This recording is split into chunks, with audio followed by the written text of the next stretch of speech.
OpenAI just made a $6.5 billion bet that could change everything about how we interact with artificial intelligence.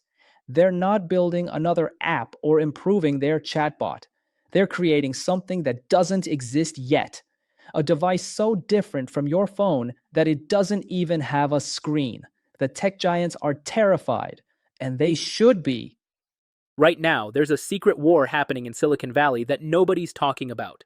It's not about who has the smartest AI. That race is almost over. It's about something far more valuable. Who controls the door? Because here's what OpenAI discovered that sent shockwaves through their boardroom. They built the most advanced AI on the planet, but they're completely locked out of reaching you directly. Every single time you access ChatGPT, you go through someone else's territory. Apple's Siri, Google's Android, Microsoft's Windows. These companies aren't just gatekeepers, they're OpenAI's biggest competitors. So OpenAI decided to build their own door, and what they're building is unlike anything we've seen before. The device has a code name, Gumdrop. It's about the size of an old iPod Shuffle, designed to hang around your neck or slip into your pocket. No screen, no keyboard, just a microphone, a camera, and something that sounds almost too simple to work until you understand the genius behind it. This isn't trying to replace your phone, it's trying to do something your phone can't. The man designing it should tell you everything about how serious this is. Jony Ive. Yes, the same person who designed the iPhone, the iPad, and basically every Apple product that defined the last 2 decades. OpenAI didn't just hire him, they acquired his entire hardware company in an all-stock deal worth $6.5 billion. That's not experimenting money, that's betting the company money.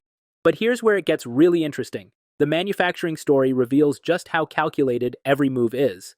Originally, OpenAI planned to build these devices with Luxshare, a major Chinese manufacturer. Then something changed. They switched to Foxconn, the same company that builds iPhones, and moved production to Vietnam with potential US manufacturing as backup. Supply chain sources say the reason was crystal clear. OpenAI doesn't want its first major hardware product made in mainland China. That's not a small decision. It's expensive. It's complicated. It's the kind of move you only make when you're planning for massive scale and worried about geopolitical risks. Foxconn doesn't take on small projects.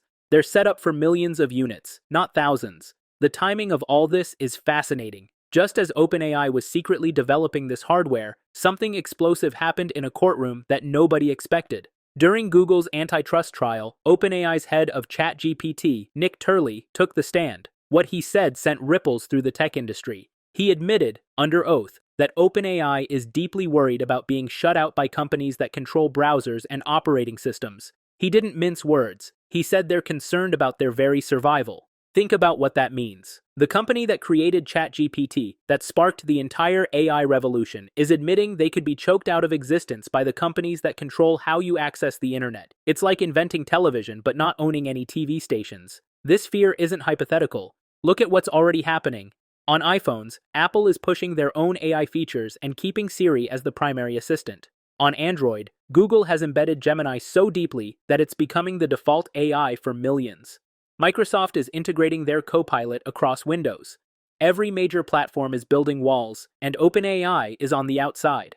The Gumdrop device is their answer, but it's not what you'd expect. Remember all those AI gadgets that failed spectacularly? The Humane AI pin that shut down after less than a year? The Rabbit R1 that went from 130,000 sales to just 5,000 active users? OpenAI studied every one of these failures, and they realized something crucial. Those devices failed because they tried to create new categories without controlling the underlying economics.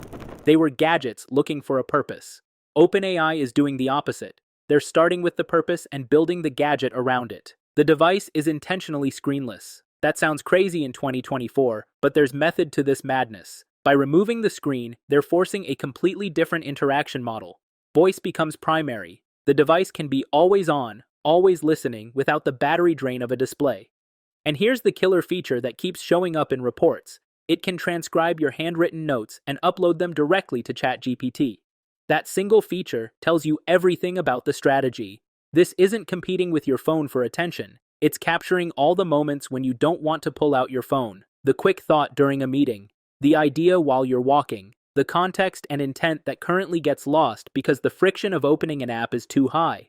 But OpenAI isn't just building hardware, they're completely reorganizing their AI models to support it.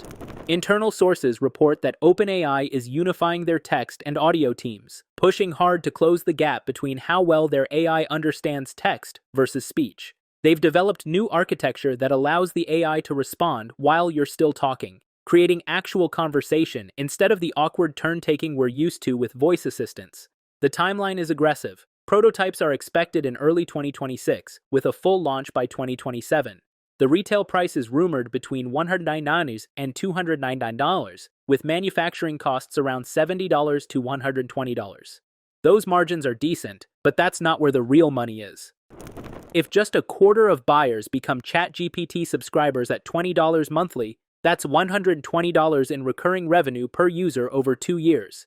It's the Kindle strategy. Sell the razor, profit from the blades. The financial pressure behind this is intense. OpenAI is reportedly seeking $100 billion in new funding, potentially valuing the company at $850 billion.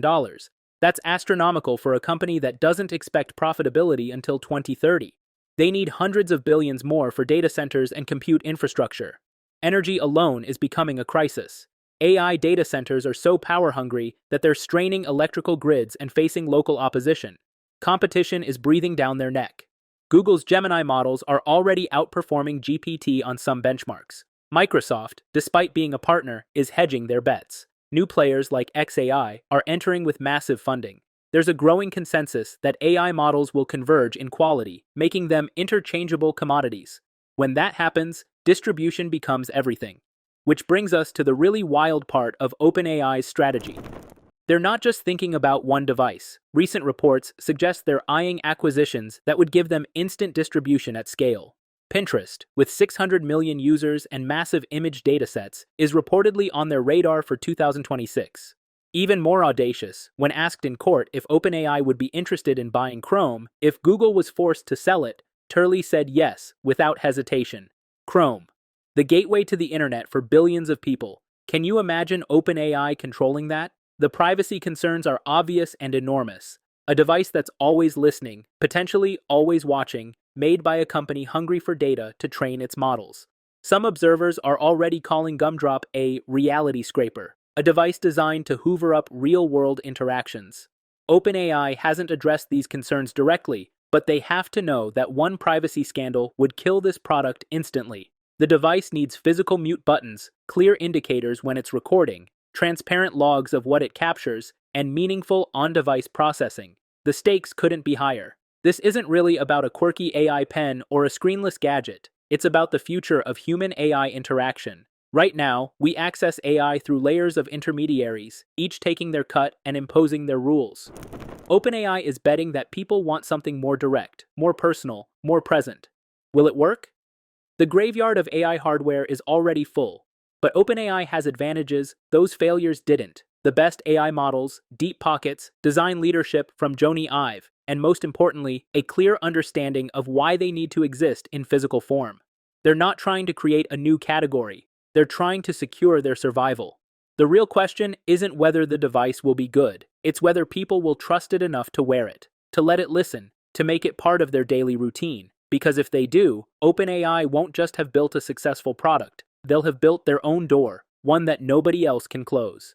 In a world where AI is becoming a commodity, the company that controls how billions of people access that AI controls the future. OpenAI knows this. Their competitors know this. And now you know this too. The battle for AI isn't happening in research labs anymore. It's happening in your pocket, around your neck, and in the spaces between your existing devices. OpenAI is betting $6.5 billion that they can claim that space before someone locks them out forever. That's it for today, folks. See you in the next video.